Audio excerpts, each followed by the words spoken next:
It's day 2 of the Dodge County Fair. I'm your 2024 Dodge County Fairest of the Fair Michelle Stangler, and every day I have a new co-host talking about what there is happening here at the fair. Today I'm joined by Katie Schwanke, and she helps a lot with the meat animal auction, and you can find her everywhere, but she is one of the Waupun FFA advisors. So Katie, thanks for joining here today. It's great to be here. Yeah, so first, let's get started. Just share a bit about your background.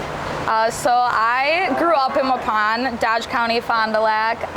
This fair has been a home to me every summer since I can remember, since I was super little. I showed pigs and sheep here at the fair and grew up in an agriculture background, and now I'm an ag teacher and FFA advisor, so really tied it off.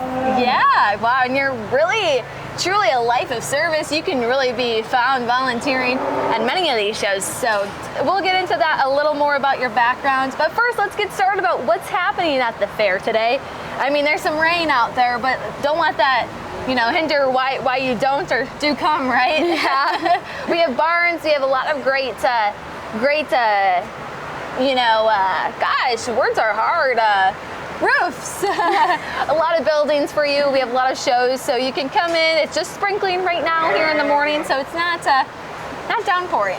And we're certainly excited about the concert tonight. Are you a huge fan of Tracy Byrd? Not a huge fan, and okay. I won't probably get to see it that much with the livestock auction, but I'll get to hear it and listen to it because it's, of course, super loud and you can hear it all across the fairgrounds. For sure. So Tracy Byrd has Watermelon Crawl, so that's a song I am really looking forward to. But before that, you had said the meat animal auction starts at 6. Yep, 6 o'clock. What is the meat animal auction? The meat animal auction is for the kids that show livestock here, meat animal livestock specifically, so swine, beef, and sheep. The kids that make it into the sale are able to sell their animal to profit for themselves for future uses, for example, scholarship, anything to do with schooling, their project, their future projects, all of that. Basically, the meat animal sale goes back to the kids completely, and it's a great support for the whole program. Why is an auction like this so important to have here at the fair? It builds a lot of relationships between community members and the youth. The youth may not know everyone in the community, but this auction really goes to prove like they can go and talk to business people and make a deal basically like an adult can. And it's so special because I remember I exhibited the Dairy Project and was in the Dairy Youth Recognition auction, and the people who bidded on it, I remember that they helped support me as a younger year. So when I transitioned to, needing that equipment or those resources anytime, I have that top of mind. And that's cool. It's special here in Dodge County because it brings the community together, like you had mentioned. Oh yeah, tons of community members come out to the meat animal auction. It's a huge event. For sure. And before that, we have some shows. This morning we have the rabbit and cavy project starting this morning. We also have the rooster crowing contest this morning. So do you like some chickens? Chickens are not my favorite. Okay. But maybe I'll have to stop over and watch it. Yeah. Then we have some stuff going on in the youth building being judged by our junior fair exhibitors. And then, of course, the dairy show starts at 9 a.m. in the Farm Progress Arena, and there will be a lot of classes happening there. Some free family fun stages, so the wild world of animals, the pig duck, and gosh, I can't remember that last one. There's a third one. Yeah. Is it goose? Maybe. You'll just have to go check it out. Well, have you gone to the stages in the past, and what's been your favorite if you have? When I was a kid, my favorite definitely had to be either the animal, the wild world of animals, or the pig races. Those were my favorite when I was little. Yeah, man. And then we, of course, have the meat animal auction. So if you're looking and you haven't put on your calendar yet, come here at 6 p.m. and it will be packed in the Farm Progress Arena. And if you're a bidder, beforehand is the dinner. So come out, celebrate our youth. And really, it's just a recap of just celebrating, right? Yeah, celebrating everyone's achievements here at the fair. And it's a pretty big honor to get into the auction. Like, how competitive is it? It's super competitive, especially, in all 3 divisions, so sheep, swine, and beef. The kids that put in the work, it proves it in the meat animal auction. And they're way above fair market value, so it really gives them some scholarship funds and some other funds you had mentioned maybe. Yeah, the meat animal auction really provides a better value for these animals over than one of these exhibitors taking it to just market. It benefits them a lot more, and it benefits the business that's buying it because they can promote that they bought a youth's animal at the auction. For sure.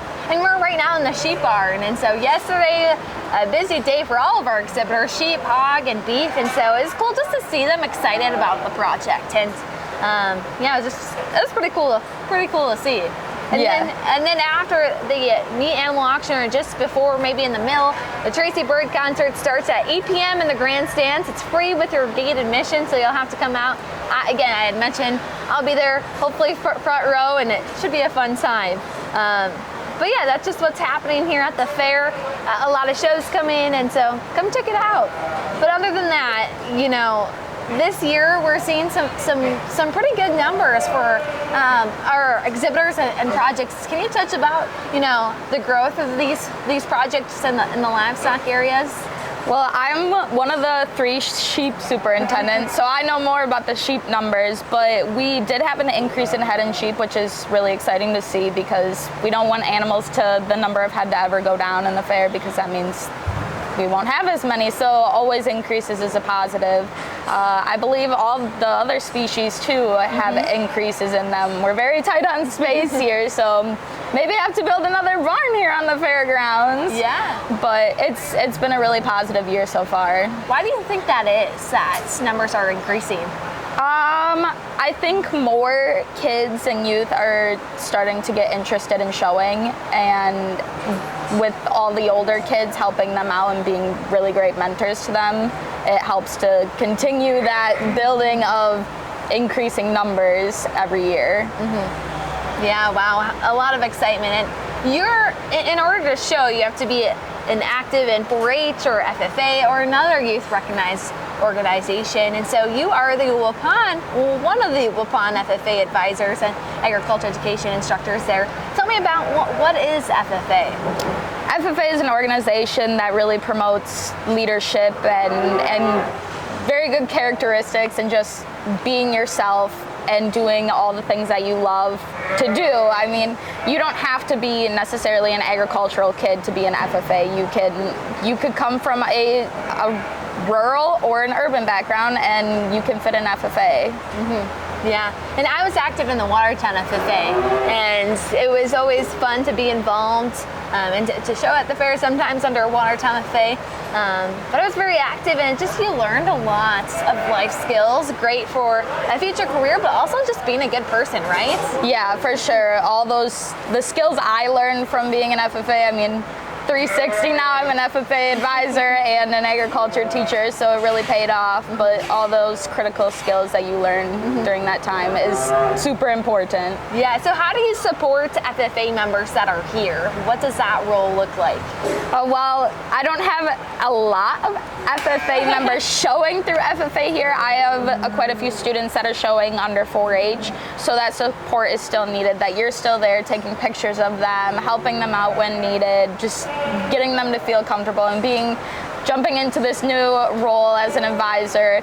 Not all the students exactly know us yet, so getting to know them and showing them I care, I'm here for you, even though it's my first year and we haven't started school yet. Yeah, so you just transitioned into this role, a month ago? I started actually around June, so State FFA Convention is when I really started, and then I've been working all summer. We did officer training, all of that over the summer so far, so really jumped into the role right away after college.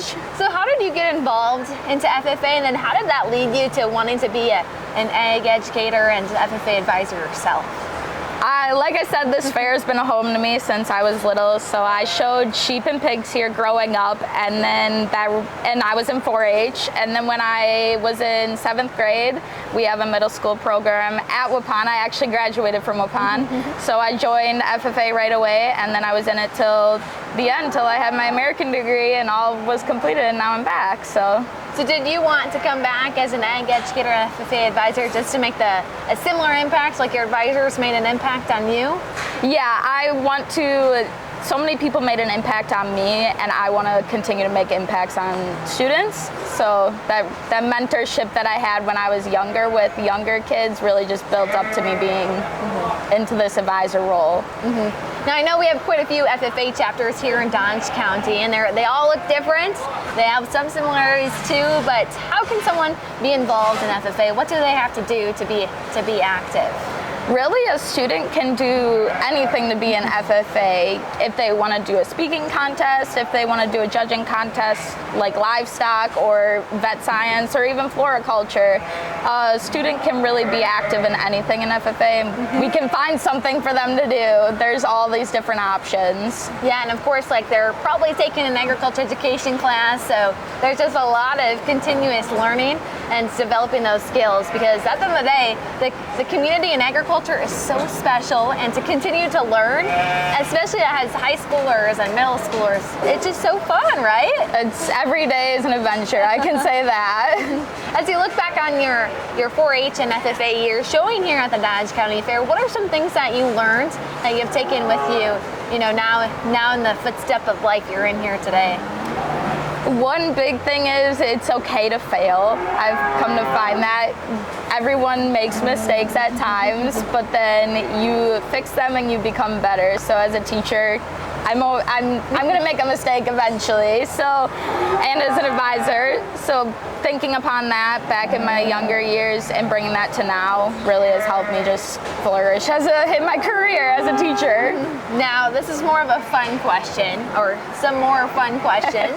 Is that, what is your favorite fair food here at the Dodge County Fair? I gotta say, it's probably cheese fries from the House of Fries. Ooh. They are so good. Like, it's my go-to.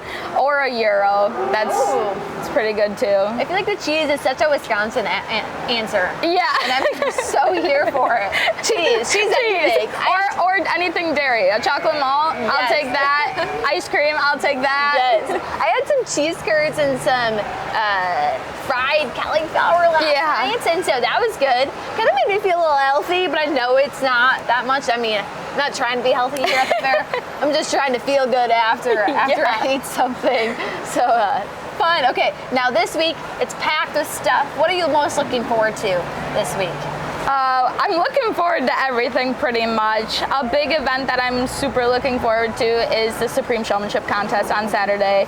That event I've been helping with for the past couple years now, and you really get to see the kids just get out of their comfort shell and work with other animals that they don't normally show. Yeah, and that's cool. That's happening Saturday night, like she had mentioned, and there's dairy, sheep, pigs, and beef. And so it's like the top 8 of their animal species they had to do showmanship in their age bracket, of course. So such a huge honor. And I know in dairy there's just about 100 exhibitors. So when you look at that is such a prestigious honor. And so that will be packed. I've always seen that packed in the Farm Progress Arena.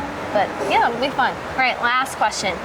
If someone hasn't been to the fair before, or hasn't seen, everything that this fair has to offer, what's something you really, really want them to know about with the Dodge County Fair? I would say the connection between the agricultural side and then the non-agricultural sides of the fair, just bringing those two sides together as one. If you don't know agriculture, you could walk into any barn and one of these youth will be able to tell you anything about their project, or potentially someone else's project too if you want to know about it. So just that bond between the two different sides of the fair necessarily. And it's so much better to come here and to ask all your questions by a person instead of Google, or instead of, Flower. Like, these are humans that, do it every day. We have beef farmers, dairy farmers. So yeah, and then like the connection between non-ag, like we have the commercial building. Have you been in there? I haven't yet, but I've been in there before in past years. A lot of exhibits. And then of course the Midway, like what kid, when you're showing here at the fair, you keep seeing it, you want to go out. Yeah. So, gosh, so much to enjoy. Well, thanks for joining. Is there anything else that you want to add? just come out to the fair and get to experience it all. Well, thank you so much. Thank you. It was great to have you. Just a lot to enjoy here. I'm here with Katie Schwanke. She is one of the Waupun FFA advisors right here in Dodge County, and she previously showed in the livestock project. Remember, tonight is the meat animal auction. You're not going to want to miss it, so you can fill up your freezer and meanwhile support our youth right here in the county. Thanks for joining. I'm your 2024 Dodge County Fairest of the Fair Michelle Stangler, and you can join in every day to see what's happening at the fair. Don't let the rain fool you. We'll be here.